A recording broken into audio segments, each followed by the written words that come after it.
السلام علیکم.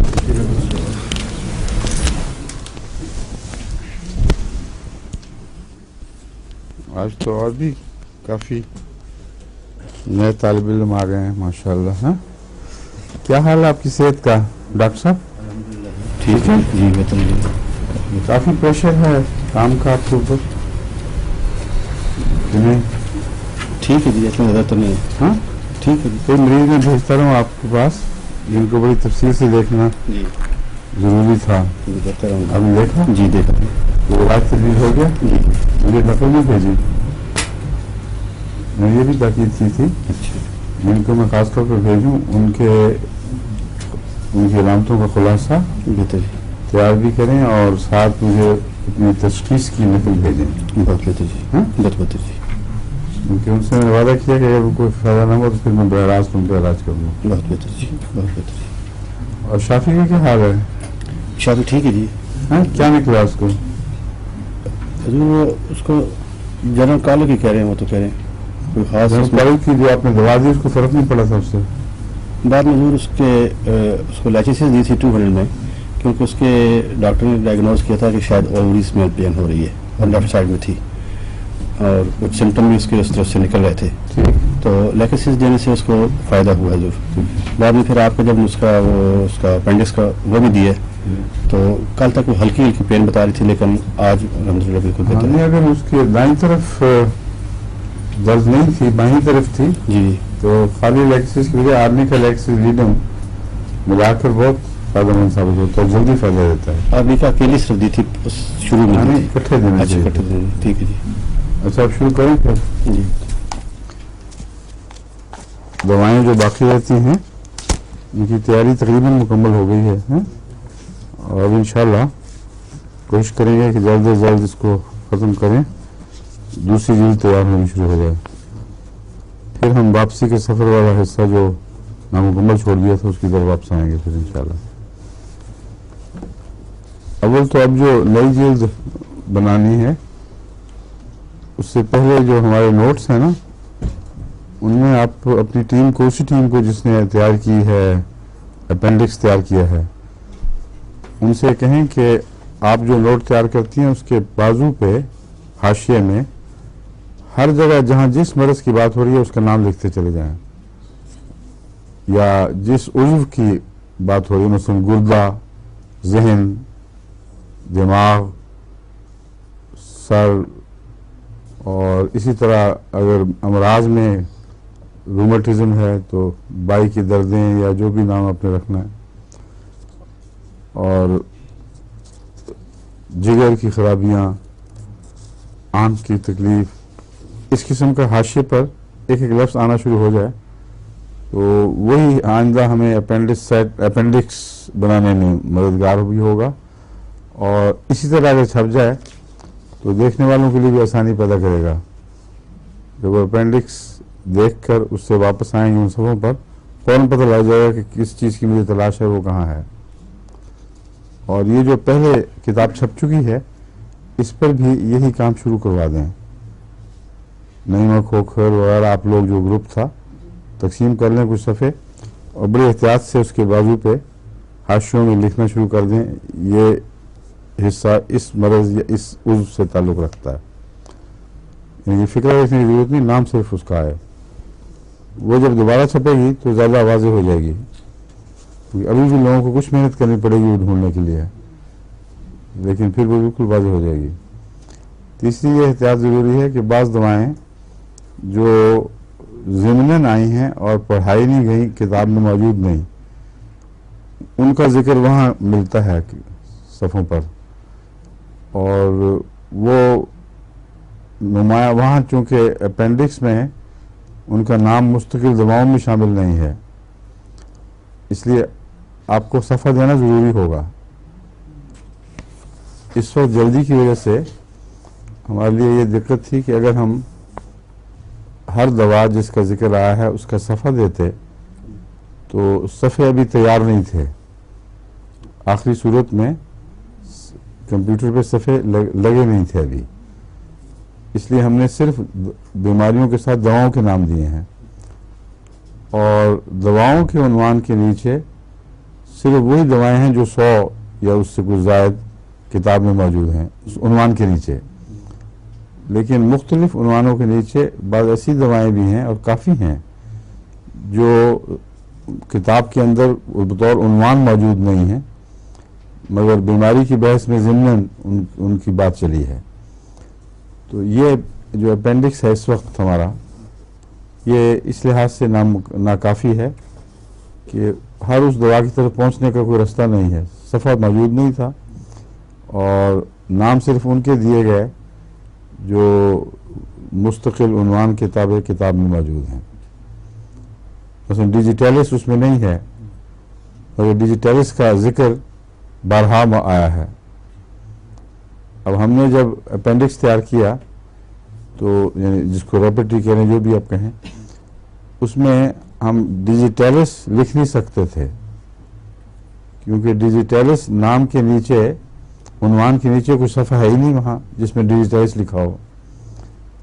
ڈیجیٹیلس بطور مین سبجیکٹ کے اس کتاب میں پڑھائی نہیں گئی، اور حوالے صرف دواؤں کے دیے گئے، کوئی صفحے نہیں تھے۔ تو آئندہ جو اپینڈکس تیار ہونا ہے، ابھی سے اس کو ریوائز کر لینا چاہیے۔ اس میں یہ ہوگا کہ ڈیجیٹیلس بھی آئے گا، اگرچہ اس عنوان کے تابع کوئی صفحہ نہیں ہے، لیکن آگے صفحے لکھے ہوں گے۔ ڈیجیٹیلس فلان جگہ مثلا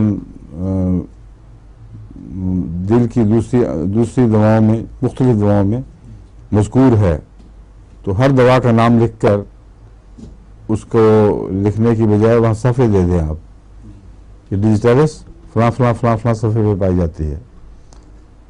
تو جب آپ اس طرح لکھیں گے تو جہاں حاشیے میں ڈیجیٹیلس لکھی گئی ہے وہاں حاشیے میں ڈیجیٹیلس بھی لکھ دیا جائے تو مزید مدد مل جائے گی تلاش کرنے والے کو۔ تو اس پہلو سے جو پہلی کتاب ہے اس کو مزید مفید بنانا اور آسان بنانا انشاءاللہ لوگوں کے لیے ایک بہت سہولت پیدا کر دے گا، اور جو عام دوسری کتابوں میں نہیں ملتی بات، اس لیے اس کی جو افادیت ہے وہ خدا تعالیٰ کی فضل سے ہر پہلو سے دوسروں سے نمایاں ہو جائے گی۔ اب جب کہ چھپ چکی ہے، اب یہ کام بہت آسان ہے، ایک ایک نسخہ مختلف لوگوں کو دے دیں اور ان کو صفحے بتا دیں کہ اس صفحے پر اس طرح کرو، پھر کاؤنٹر چیک کر لیں آپس میں، جو کسی نے تیار کیا ہے اس کو وہ دوسرا دیکھ لے، جو اس نے تیار کیا وہ دوسرا دیکھ لے، سمجھ گئے ہیں؟ اب ڈیجیٹیلس شروع کرتے ہیں۔ یہ وہ دوا ہے جو دل کے امراض میں بکثرت آج تک استعمال ہوتی ہے کسی نہ کسی شکل میں، اور اس کا جو بڑا اثر ہے ڈیجاکسن کہتے ہیں اس کو۔ ڈیجاکسن کے عنوان کے نیچے ملتی ہے ہمیشہ، یا اور بھی اس کے نام بنے ہوئے ہیں؟ اس کی ضرورت اس لیے ہے ایلوپیتھی میں کہ دل کی جو بے قابو دھڑکنیں ہیں ان کو قابو میں لانے کے لیے ڈیجاکسن بہت طاقتور دوا ہے، اور یہ نبضوں کو ایک حد کے اندر لے آتی ہے اور غیر معمولی دل کا جوش اور دھڑکن کی تیزی کو یہ ایک ضابطے کے لیے چلاتی ہے، لیکن اس کا اثر زبردستی دبانے والا اثر ہے۔ جیسے کسی پاگل کو زنجیروں میں جکڑا جائے اور اس کا جوش ختم نہ ہو، وہ اسی طرح زور مارتا رہے، یہ کیفیت آخر پاگل پن کو ضرور بڑھاتی ہے اور زیادہ وائلنس لے آتی ہے اس میں۔ اور دل کے امراض میں یہ ہومیوپیتھک تجربے میں ہے بات، اور بہت سے ایلوپیتھ ڈاکٹر بھی اس کو تسلیم کرتے ہیں کہ ڈیجاکسن دیتے دیتے ایک ایسی سٹیج آ جاتی ہے، مثلا پروگریسو ہارٹ فیلئر میں، جس میں ڈیجاکسن اثر چھوڑ دیتی ہے اور اس طاقت سے زیادہ دی جا سکتی ہی نہیں جتنی اس کو دل کو ضرورت ہے۔ نتیجہ یہ نکلتا ہے کہ اچانک وہ دھڑکن جو ہے وہ غیر معین لرزش میں تبدیل ہو جاتی ہے، اور وہ پھر آخری وقت ہے، اس کا پھر کوئی علاج نہیں، اور عام طور پر پھیپھڑوں میں پانی بھر جاتا ہے اور دل میں اتنی طاقت نہیں ہوتی کہ وہ خون کو نکال کے باہر پھینک سکے، اس لیے وہاں اجتماع ہو جاتا ہے، اور وہ جو لرزش کی کیفیت ہے نبض میں صرف تھرتھراہٹ محسوس ہوگی، کچھ معین نبض ایک دوسرے سے فرق دکھائی نہیں دیتی، سنائی نہیں دیتی. یہ بالآخر انجام ہوتا ہے ڈیجاکسن کا. اس لیے ہومیوپیتھک ڈاکٹر اس کے بہت مخالف ہیں اور ڈیجاکسن سے اتنا ڈرا دیتے ہیں کہ اکثر ہومیوپیتھ اس کو استعمال ہی نہیں کرتے، حالانکہ ہومیوپیتھک میں اس کا استعمال بہت ضروری ہے اور اتنا مفید ہے کہ جس کو تجربہ ہو وہ حیران رہ جاتا ہے کہ کتنی طاقتور اور ضروری دوا تھی جس کو میں نے نظر انداز کیے رکھا تھا. اس کی علامتیں ہیں، ان کو پہچاننا چاہیے. ہر وہ دل کا مرض جس سے پہلے جگر کی خرابی یقینی طور پر معلوم ہو اور جس میں آغاز میں نبض ہلکی چلتی ہو، خواہ بعد میں تیز ہو جائے اس کی پرواہ نہیں، لیکن آغاز میں نبض ہلکی اور دبی ہوئی ہو اور جگر کی خرابی ہو، اس کی ہر بڑی ہوئی شکل میں بھی اس مرض کی ڈیجاکسن بہترین کام کرتی ہے، ڈیجیٹیلس. اور اگر یہ تشخیص درست ہو تو اس کی ایک ہی خوراک حیرت انگیز فائدہ دیتی ہے، اور پھر جگر پر بھی اس کا اچھا اثر ہے، تلی پر بھی اس کا اچھا اثر ہے، اور دل پر بھی اور پھیپھڑوں پر بھی. اس لیے اس کو محض اس خطرے سے کہ یہ ایلوپیتھی میں غلط استعمال ہوئی ہے نظر انداز کرنا بھی ایک جرم ہے، اور اس کو ہمیشہ پیش نظر رکھنا چاہیے دل کی بیماریوں میں. بعض چوٹی کے ایسے ڈاکٹر جو پہلے لمبا عرصہ ایلوپیتھک ڈاکٹر رہے ہیں، جیسے کہ کینٹ، اور بعد میں پھر ہومیوپیتھ ڈاکٹر بنے، وہ اپنے تجربے سے بتاتے ہیں کہ ڈیجیٹیلس سے ہم نے زندگیاں کم بچائی ہیں اور موت کے زیادہ سامان کو پیدا کیے ہیں، کیونکہ وقتی ریلیف دیا ہے اس نے، اور اس کے بعد دل کے مسلز کی طاقت ختم کر دی ہے. ان کے جو فائبرز ہیں، وہ ریشے جن سے دل بنا ہوا ہے، ڈیجیٹیلس دبا کر ان کو بودا کر دیتی ہے. اس لیے وہ اس کے خلاف، چونکہ کہتے رہتے ہیں ایسے ڈاکٹر، اس لیے عام ڈاکٹروں میں اس کے خلاف ایک ایسا دھڑکا لگ گیا ہے کہ وہ خام خواہ ہومیوپیتھ کو اس سے ہٹا دیتے ہیں.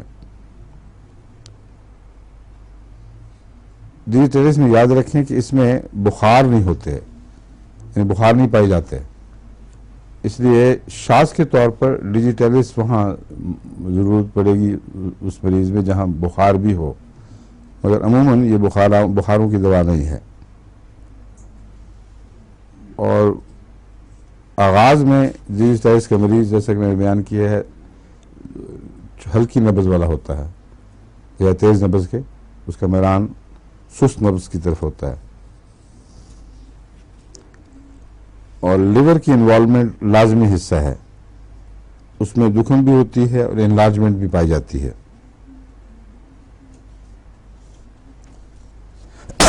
جب جگر کی خرابی شروع ہو تو دل کی خرابی میں پر منتج ہونے سے پہلے اس کی جو عموماً علامتیں ہیں یا مرض جو آگے بڑھتا ہے، اس میں جہاں تک سٹولز یعنی اجابت کا تعلق ہے وہ ہلکے رنگ کی ہوگی اور بعض مٹیالے رنگ کی، اور مریض جونڈس کی طرف، یعنی اس کو کیا کہتے ہیں، یرقان کی طرف بڑھتا ہے.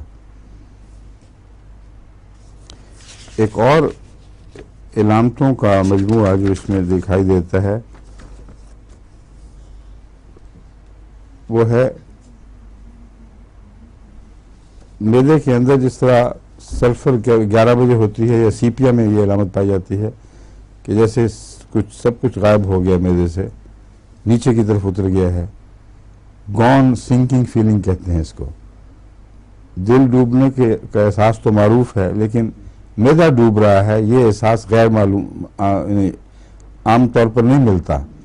لیکن بعض مریض کہتے ہیں کہ ہمارے معدے میں لگتا ہے جیسے معدہ ڈوب گیا ہے، نیچے سنک کر گیا ہے. یہ خصوصی علامت چند دواؤں میں ہے، ان میں سے ایک ڈیجیٹیلس بھی ہے، اور کھانے سے اس کو فائدہ نہیں ہوتا، جبکہ سلفر میں جو 11 بجے احساس ہوتا ہے معدے کے ڈوبنے کا، اس کو کھانے سے فائدہ پہنچتا ہے، لیکن اس میں وہ احساس قائم رہتا ہے اور کھانے سے کوئی فائدہ نہیں پہنچتا۔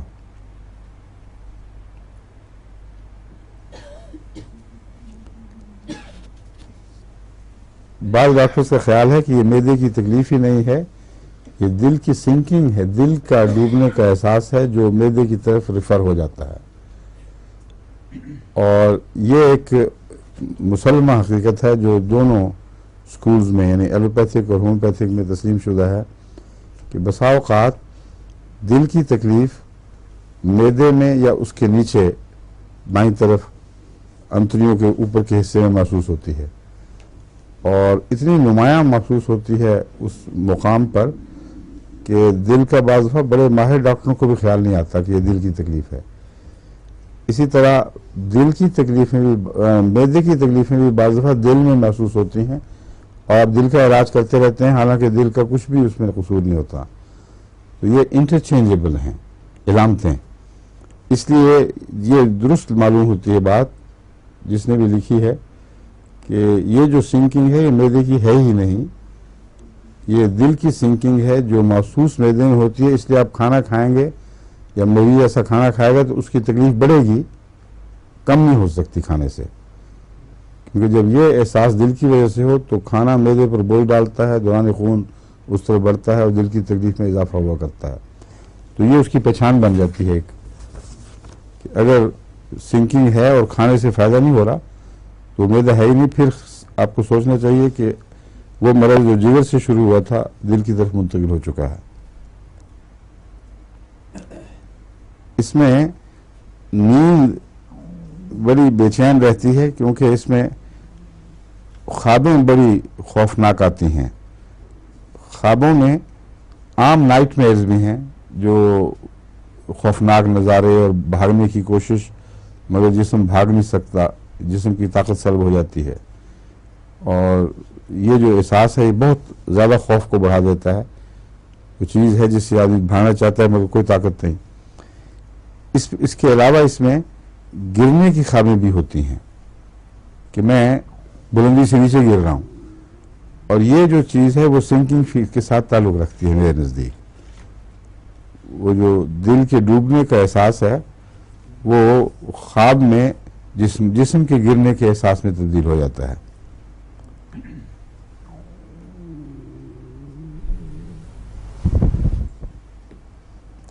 اس میں اسی طرح جھٹکا لگتا ہے سوتے میں اور سوئے ہوئی حالت میں بھی، جیسے میں نے گرینڈیلیا کے بیان میں تفصیل سے بتایا آپ کو، اور یہ اعصابی کمزوری کی وجہ سے اور دل کی کمزوری کی وجہ سے بھی لگ سکتا ہے، اور آنکھ بند ہوتے ہی ایک دم جھٹکے سے آنکھ کھل جاتی ہے، یا سوتے سوتے میں سارے جسم پہ لرزہ سا طاری ہوتا ہے اور جھٹکوں کے ساتھ آنکھ کھلتی ہے اور دل ڈوبا ہوا محسوس ہوتا ہے۔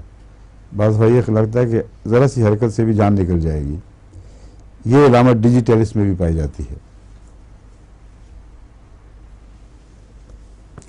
اس کی ایک علامت کیوپرم سے ملتی ہے کہ چہرہ نیلاہٹ کی طرف مائل ہو جاتا ہے، یا پورا نیلا ہو جائے گا یا نیلاہٹ اس میں آ جائے گی، اور یہ خون کی گردش کی خرابی کی وجہ سے ہوتا ہے۔ انگلیاں بھی جیسا کہ کیوپرم میں ہاتھ پاؤں کی انگلیاں بھی نیلی ہو جاتی ہیں، چہرہ بھی، اس میں بھی ہاتھ پاؤں کی انگلیاں بھی نیلی پڑ جاتی ہیں اور چہرہ بھی نیلا ہو جاتا ہے۔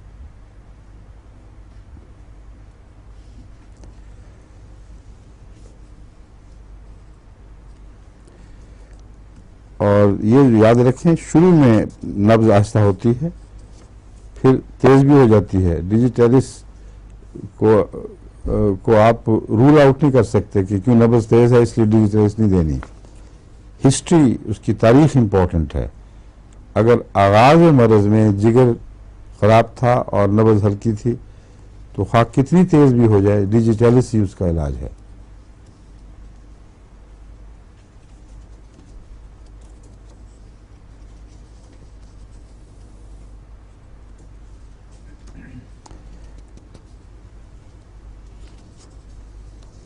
کینٹ تو لکھتا ہے کہ اب اگر بجلی کی طرح بھی چلتا ہو دل، اگر آغاز ڈیجیٹیلس سے ہوا تھا مرض کا، تو اس موقع پر بھی ڈیجیٹیلس ہی کام آئے گی، اور اس کو اس لیے نظر انداز نہیں کر سکتے کہ نبض تیز ہے اس لیے، اور ڈیجیٹیلس میں نبض ہلکی ہوتی ہے۔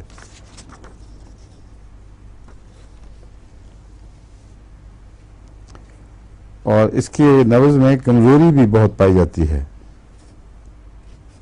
تیز بھی ہوگی تو کمزور ہوگی۔ بعض دل کے مریضوں میں بھری ہوئی زوردار نبض چلتی ہے، جب ہائی بلڈ پریشر کے نتیجے میں دل کی جو خرابیاں پیدا ہوتی ہیں اس سے نبض بگڑتی ہے، تو اکثر بھرے ہوئے خون والی تیز وائلنٹ نبض ہوتی ہے، لیکن اس میں نبض ہمیشہ کمزور ہوگی۔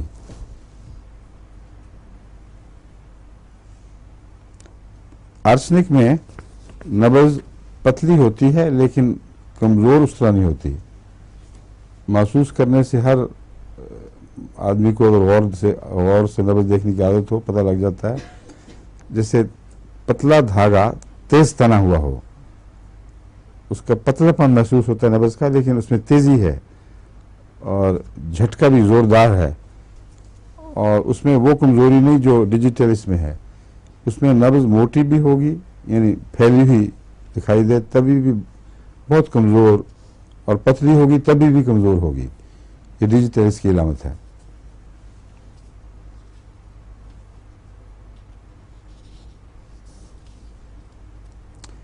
جن دنوں میں سلو ہوتی، نبض آہستہ ہوتی ہے، ان دنوں میں کمزور اتنی نہیں ہوتی۔ وہی طاقت جو دل میں ہے وہ تھوڑی نبضوں میں وہ نبض کو طاقتور دکھاتی ہے، کچھ زیادہ نبضوں میں وہی طاقت پھیل کر گویا پتلی ہو جاتی ہے۔ تو یاد رکھیں کہ دل کے مریضوں میں جب ڈیجیٹیلس کی ضرورت ہو، آغاز میں نبض تھوڑی ہوگی مگر بھری ہوئی ہوگی، اس کی طاقت میں کمی دکھائی نہیں دیتی۔ جب وہ دل تیز دھڑکنے لگ جاتا ہے تو اتنی ہی طاقت گویا ڈائلیوٹ ہو گئی، سب میں پھیل گئی، اس وقت اس میں کمزوری آتی ہے۔ غم کے نتیجے میں جو دل کے حملے ہیں ان میں بھی ڈیجیٹیلس مفید دوا ہے۔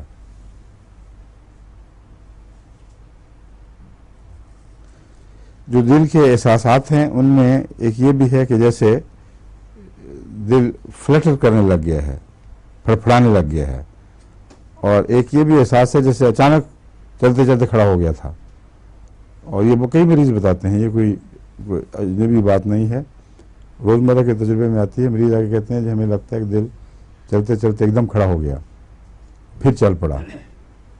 تو یہ جو کھڑے ہونے کا احساس ہے، یہ نبض رکنے سے نہیں ہوتا۔ جب نبض بیچ میں مس کرتی ہے تو دل کے کھڑے ہونے کا احساس نہیں ہوا کرتا، بے انتہا بے چینی کی کیفیت پیدا ہوتی ہے، یا فلٹر کی ہے کوئی چیز۔ یہ جو احساس ہے یہ ایک محض احساس ہے کہ دل کھڑا ہو گیا تھا، اور ڈیجیٹیلس کی علامت ہے۔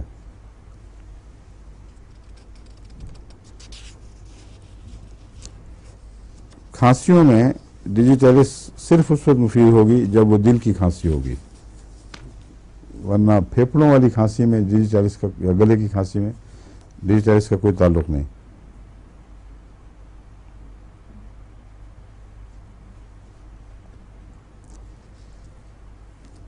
بعض وقت جھٹکے کی بجائے نیند اس طرح کھلتی ہے جیسے سانس فیڈ آؤٹ کر گیا ہے، کم ہوتے ہوتے وہ تقریباً کھڑا ہونے کے قریب پہنچ گیا، جس کا مطلب یہ ہے کہ جو خودکار سانس کا نظام ہے، جس میں دماغ، سب کانشیس مائنڈ از خود مسلسل سانس کو چلنے کی پلس بھیجتا رہتا ہے، اس پلس میں کمزوری آئی ہے، اور جو انسان سوئے گا وہ کمزوری سانس کی رفتار میں واقعتاً کمی کرتی چلی جائے گی، یہاں تک کہ ایسے مریض کے لیے جاگنا ضروری ہے، ورنہ سوتے میں مر جائے گا۔ اس لیے وہ جھٹکے والی بات الگ ہے، یہ بالکل اور چیز ہے، وہ احساس سے تعلق رکھتی ہے۔ یہ ایک واقعاتی حقیقت ہے کہ خودکار نظام جو سانس کی حرکت کو قائم رکھتا ہے، سوتے میں بھی آرڈر دیتا چلا جاتا ہے، اس میں کمی آتی ہے، اور اس کا دل سے بھی تعلق ہے۔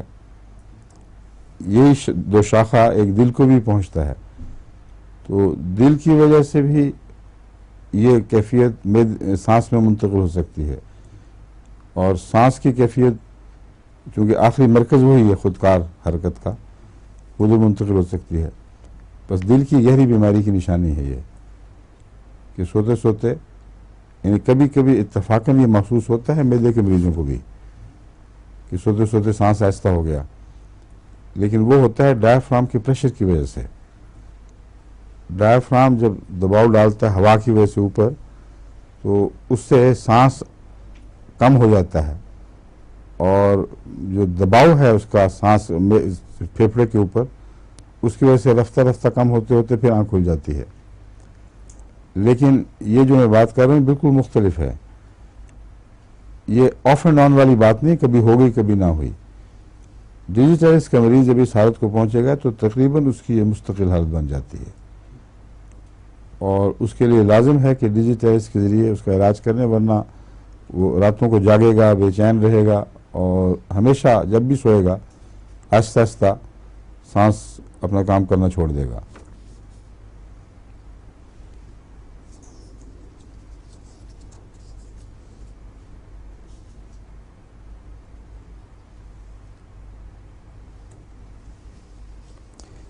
یہ جو علامتیں ہیں سانس کے بند ہونے کی، میں نے کہا نا اور بھی چیزوں میں پائی جاتی ہے، مگر وہ اتنی خطرناک نہیں ہیں، وہ وقتی ہوتی ہیں۔ مثلا لیکسیز میں بھی ملتی ہے، کاربوویج میں بھی یہ علامت ملتی ہے، اور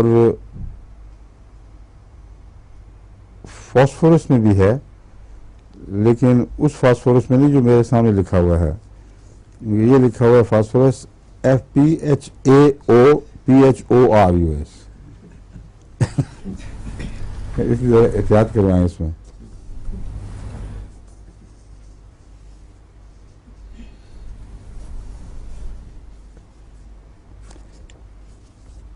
یہ دماغ کے جس حصے سے تعلق رکھتی ہے یہ کمزوری، یہ تکلیف، اس کو سیریبلم کہتے ہیں نا ڈاکٹر صاحب، خودکار نظام کے لیے ذمہ دار ہے۔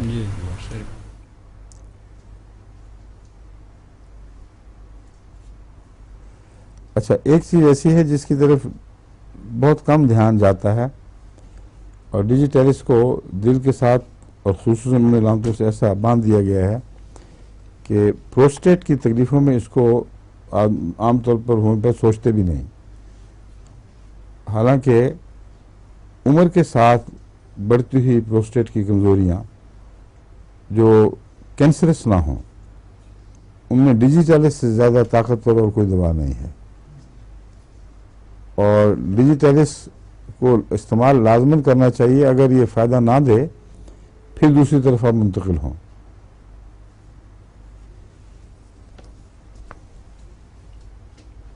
سوائے اس کے کہ اس کی علامتیں بعض اور دواؤں کی نمایاں ہوں، روٹین میں جو نسخہ ہے جو میں پہلے دیتا رہا ہوں اور استعمال کرتا رہا ہوں، اس میں ڈیجیٹائلس نہیں تھی، کیونکہ ہر عمر کے، میں بڑی عمر کے لیے ڈیجیٹائلس کہہ رہا ہوں، جو ہر عمر کے پروسٹیٹ کے بیماروں کے لیے میں نسخہ استعمال کرتا رہا ہوں۔ ایک اس میں وہ تھی، ایک کمبینیشن تھا سیبل سارولیٹا اور سٹیمافیلا، ان دو مدر ٹنکچرز کا کمبینیشن تھا، اور اس کے علاوہ بیلاڈونا اور آرسنک اور تھوجا، یہ 3 دوائیں۔ یہ کمبینیشن اونچی طاقت کا اور وہ چھوٹی طاقت میں عموماً فائدہ مند ثابت ہوتا رہا ہے۔ اس لیے جو اناڑی ہیں نئے شروع کرنے والے، وہ اگر اس کو استعمال کر کے دیکھیں تو حرج نہیں، مگر جو پروسٹیٹ کی بیماری بڑھاپے میں عمر کے ساتھ ساتھ ظاہر ہوئی ہو، اس میں ڈیجیٹائلس کچھ بات شروع کیا کریں بجائے یہ نسخہ دینے کے۔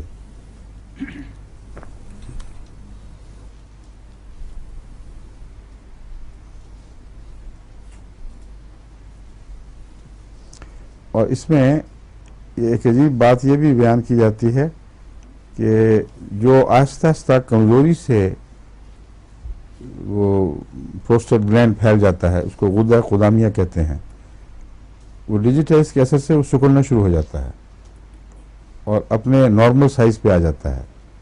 یہ بہت کم دواؤں میں طاقت ہے، کہ اس طرح پھیلے ہوئے گلینڈز کو دوبارہ سکیڑ کر اپنے اصل سائز پہ لے آئیں.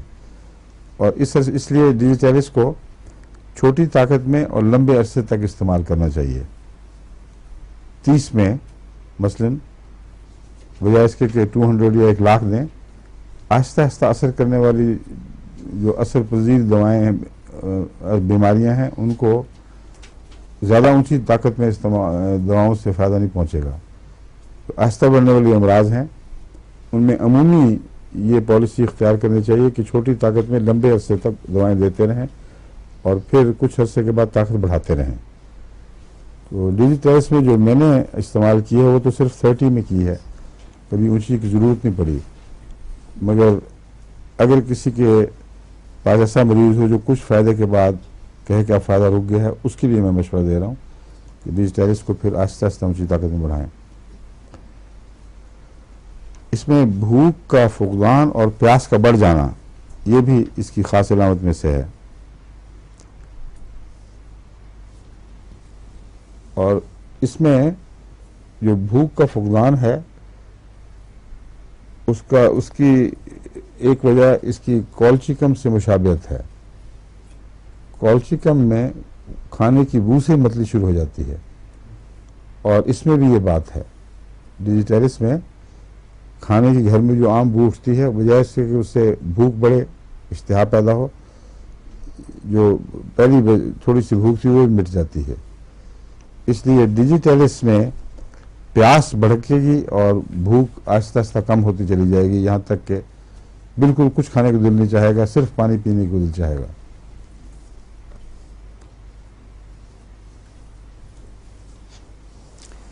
اس کے ساتھ آپ جگر کی خرابیاں ملا لیں، جانڈس وغیرہ، تو بالکل کھلی تصویر ابھرتی ہے، اس میں کوئی شک کی گنجائش نہیں رہتی. ڈیجیٹیلس اکیلی اللہ تعالیٰ کے فضل سے ان تمام امراض میں کافی ہے. اگر اس کا آپ کی تشخیص درست ہو تو دوا اپنی ذات میں بہت طاقتور ہے، اور ان تمام امراض کو قابو کرنے میں اکیلی کافی ہوتی ہے.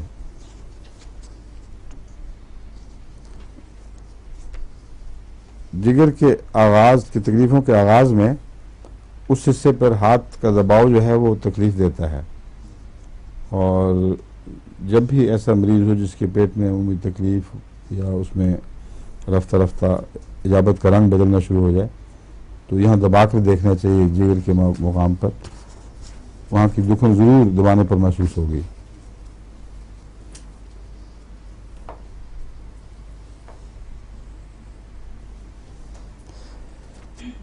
اور اس میں جو بے چینی ہے وہ بعض دفعہ آرسنک کو بھی مات کرتی ہے، مگر آرسنک کی بے چینی بڑھتی ہے زیادہ لیٹنے پر اور ایک حالت میں ٹھہرنے پر، اور ڈیجیٹیلس کی بے چینی ہر حال میں اسی طرح رہتی ہے.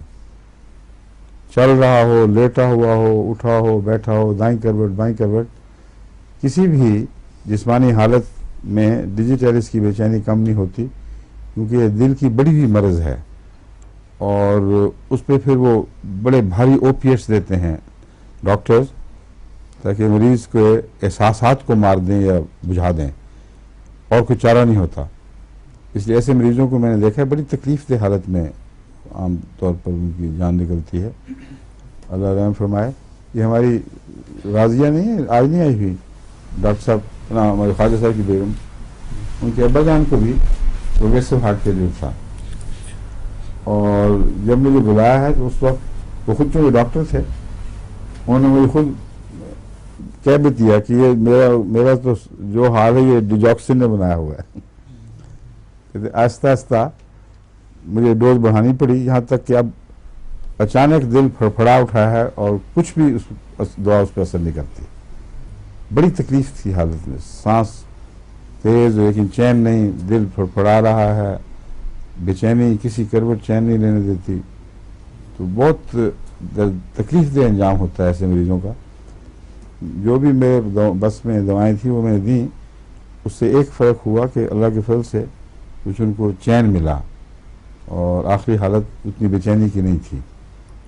مگر اس وقت واپس لے آنا مرض کو یہ مشکل کام ہے. اللہ کا تقدیر ہو تو اور بات ہے. اور ڈیجیٹیلس کا مارا ہوا ڈیجیٹیلس سے میرا خیال ہے فائدہ نہیں اٹھاتا پھر، اس لیے ان کے کیس میں نے ڈیجیٹیلس دی بھی نہیں تھی۔ اب میں سوچتا ہوں کہ اگر بہت اونچی طاقت میں ڈیجیٹیلس کے بگاڑے ہوئے مریضوں کو ڈیجیٹیلس دی جائے تو ایک تجربے کی بات ہے، ہو سکتا ہے فائدہ دے، کیونکہ ایسوپیتھی یعنی اسی دوا سے مرض کا علاج کرنا جس دوا سے تکلیف پیدا ہوئی ہو، یہ عام طور پر زیادہ اونچی طاقت کا مطالبہ کرتی ہے۔ چھوٹی طاقتوں میں کام نہیں دے گی، مگر بہت اونچی طاقت میں دی جائے تو فائدہ دے گی۔ چھوٹی طاقتوں میں محض اس وقت کام دے گی جب پریونٹیو کے طور پر آپ استعمال کریں، اس صورت میں مدر ٹنکچر بھی فائدہ دے گی، جیسا کہ یہ ایلوپیتھک میں ویکسینیشن ہے، یہ ساری ایسوپیتھی ہے۔ ہومیوپیتھی اور ایسوپیتھی کا فرق یہ ہے، ہومیوپیتھک میں مرض کے لیے کی شفا کو دور کرنے کے لیے وہ زہر ہلکی طاقت میں استعمال کیا جاتا ہے جو ویسی مرض پیدا کر سکے، لیکن وہی زہر نہ ہو جس نے مرض پیدا کی ہو۔ اب یہ فرق ہے، کوئی ایسا زہر جو ایکونائٹ کے زہر سے مشابہت رکھتا ہو، اگر یقینی طور پہ علم ہو کہ ایکونائٹ کھانے سے مرض کی یہ علامتیں ظاہر ہوئی ہیں، سر درد کی خاص قسم، اور آپ کو پتہ ہو کہ ایکونائٹ سے ہوا ہے، تو ایکونائٹ سے ملتا جلتا کوئی زہر دیں گے ہومیوپیتھک میں، وہ ضرور فائدہ دے گا اور فوری فائدہ دیتا ہے خدا کے فضل کے ساتھ۔ لیکن اگر ایکونائٹ ہی ہو ذمہ دار اور ایکونائٹ اب دے دیں تو فائدہ نہیں دے گا۔ لیکن پریونٹیو جو ہے ٹریٹمنٹ، پریونٹیو تھراپی، اس میں ایسوپیتھی جسم کو اسی حملے کے خلاف پہلے سے تیار کر دیتی ہے۔ مثلا چیچک کا زہر ہے، وہ آپ دینا شروع کریں گے یا نیم زندہ نیم مردہ چیچک کے جراثیم داخل کریں گے تو یہ ایسوپیتھی ہے اصل میں، لیکن کام اس طرح کرتی ہے کہ مرض نہیں ہے اس لیے جسم میں پہلے ہی وہ اس کی مدافعت کی طاقت پیدا کر دیتی ہے۔ بعض دفعہ لوگ کہتے ہیں ٹھیک تھا اچھا بڑا مریض، ٹیکا لگوایا اور مرض ہو گیا۔ یہ جو بات ہے اس میں ایک دو پہلو ہیں جو امکاناً پیش نظر رکھنے چاہیے۔ ایسے کیسز میں جب میں نے جائزہ لیا ہے تو بعض دفعہ بعض ویکسینز کا قصور ہوتا ہے، وہ پوری طرح جراثیم کو مارتی نہیں بلکہ ابھی ان میں شوخی پائی جاتی ہے، اور بعض دفعہ ان میں مزید ٹاکسنز دوسری داخل ہو جاتی ہیں، اس کی وجہ سے وہ مرض کے خلاف دفاع پیدا کرنے کی بجائے وہی مرض پیدا کر دیتی ہیں۔ اور کالی کھانسی وغیرہ کے معاملات میں بسا اوقات میں نے دیکھا ہے کہ غلط ویکسین سے وہ پھیل گئی ہے۔ بعض علاقوں میں خوناک بہت پھیلا ہے غلط ویکسین کے نتیجے میں، تو یہ ویکسین کا قصور ہے۔ ایک دوسری بات یہ ہوتی ہے کہ اس مریض میں پہلے ہی سے وہ انکیوبیشن کی حالت میں اس مرض کے جراثیم آ چکے ہیں، وہ جگہ بنا چکے ہیں۔ جب ایسوپیتھی کریں گے آپ تو پریونٹیو نہیں ہو سکتی پھر وہ، کیونکہ وہ دفاع تب کرے گی اگر مرض کے شروع ہونے سے پہلے دی جائے، اور عملاً آپ کو علم نہیں مگر مرض شروع ہو چکا ہے، جسم کے اندر موجود ہے، پھر اگر آپ اس کو ویکسینیشن دیں گے تو وہ اندر کے مرض کو تقویت دے گی، ویکسینیشن اس کے خلاف رد عمل نہیں پیدا کرے گی۔ بیرونی حملہ اور اندرونی دونوں اکٹھے اٹھ کھڑے ہوتے ہیں، پھر تو بعض دفعہ بہت تکلیف پیدا ہوتی ہے۔ ویکسینیشن میں بھی ڈاکٹروں کو آنکھیں کھول کر استعمال کرنی چاہیے، اور اگر کسی ویکسینیشن کی خاص قسم سے کثرت سے یہ باتیں سامنے آئیں کہ مریض کے لوگ شکایت کر رہے ہیں کہ اس کے بعد تکلیف ہوئی، تو میرے نزدیک وہ ویکسینیشن ڈرا کر لینی چاہیے اور دوسری بہتر نئی قسم کی ویکسینیشن تیار کر کے ان کو دینی چاہیے۔ مگر یہ تو بہرحال ایک مشورہ ہے۔ ڈیجیٹیلس کا متعلق میں آپ کو بتا رہا تھا کہ یہ پریونٹیو کے طور پر استعمال نہیں ہو سکتی سوائے اس کے کہ جگر کی علامتیں شروع ہو چکی ہوں، پھر یہ دل کا پریونٹیو ہوگا، دل کی تکلیف نہیں بنے گی۔ لیکن اگر دل کی تکلیف بن چکی ہو اور ڈیجیٹیلس دی جا چکی ہو، یہ میں سمجھا رہا ہوں، تو پھر ڈیجیٹیلس کام نہیں کرے گی، سوائے اس کے یہ میرے نزدیک امکان ہے کہ بہت اونچی طاقت میں دی جائے۔ ایک دوا ہے یوپیٹوریم پرفولیٹم، یہ بہت مشہور دوا ہے اور اس کے بغیر ہومیوپیتھ کا گزارا نہیں ہوتا، مگر پتہ نہیں کیوں میں آپ کو پہلے نہیں پڑھا سکا، خیال ہی نہیں آیا، بعض دوسری دواؤں میں ذکر آتا رہا اس لیے میں نے خیال نہیں کیا۔ انفلوئنزا کی اور ایک اور بخار ہے جو ہڈی توڑ بخار کہلاتا ہے، وہ جو کتری سے کاٹنے سے پیدا ہوتا ہے، کیا کہتے ہیں اس کو؟ سارے جسم میں اتنے درد اٹھتے ہیں، یوں لگتا ہے کہ ساری ہڈیاں مجسم دکھن بن گئی ہیں، اور کمر، ہڈیوں، جسم کے سارے اعضاء، ہر چیز دکھتی ہے۔ وہ ربوہ میں ایک پہاڑیوں میں پائی جاتی ہے کتری چھوٹی سی، یہ اس کے کاٹے سے پیدا ہوتا ہے، ملیریا نہیں ہے، نہ یہ انفلوئنزا ہے۔ یوپیٹوریم ان تین چیزوں میں مفید ہے، ملیریا اور انفلوئنزا اور یہ کتری کے کاٹے کا بخار۔ یہ اوپر نیچے نہیں ہوتا، مسلسل چلا رہتا ہے اور دردیں ناقابل بیان اور ناقابل برداشت ہوتی ہیں۔ یوپیٹوریم اگر وقت پہ شروع کر دیا جائے تو اس کو پیلیٹ ضرور کر دیتا ہے، مگر میرے تجربے میں کبھی نہیں آیا کہ یوپیٹوریم نے وہ دردیں ختم کر دی ہوں۔ وہ جو کتری کا بخار ہے وہ اپنا وقت لیتا ہے، 4-5 دن 6 دن، مگر یہ ہے کہ مریض نسبتاً بہتر حالت میں وقت گزارتا ہے اگر اس کو یوپیٹوریم شروع کرائی جائے۔ اس کو ہڈی کی دردوں کی دوا کہتے ہیں، اور جس چیز سے یہ بنائی گئی ہے اس بوٹی کا نام ہی بون سیٹ ہے، جس کا مطلب ہے کہ پرانے زمانے میں جو بڑی بوڑھیاں دردوں کا علاج کیا کرتی تھیں وہ بون سیٹ سے چائے بنایا کرتی تھیں، یعنی اس بوٹی سے، اس پودے سے، اس کی پتیوں سے چائے بناتی تھیں، جس کو ہومیوپیتھک میں ہم یوپیٹوریم پرفولیٹم کہتے ہیں، یہ اس کا ٹیکنیکل نام ہے۔ اور اس کا چونکہ انفلوئنزا سے تعلق ہے، اس لیے کامن کولڈز میں بھی جو خاص طور پر سردیوں کے زمانے کی ہوں یہ مفید ہے۔ اگر انفلوئنزا باقاعدہ نہ بھی ہو اور نزلے کے ساتھ جسم کی دردیں نمایاں ہوں تو پھر یہ دوا ضرور دیں۔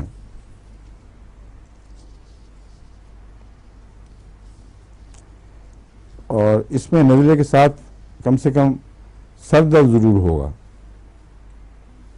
جس نزلے کے آغاز میں سر درد ہو ساتھ شامل ہو اس میں یوپیٹوریم مفید ہو سکتا ہے، اور مفید بلکہ دینا چاہیے، کیونکہ یہ اس کو انفلوئنزا میں تبدیل ہونے سے روک دیتا ہے، پھر مرض کو آگے بڑھنے سے روک دیتا ہے۔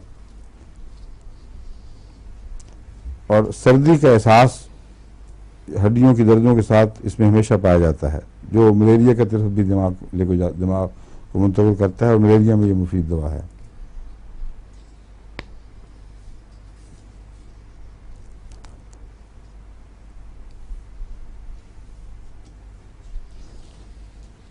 اس میں یوپیٹوریم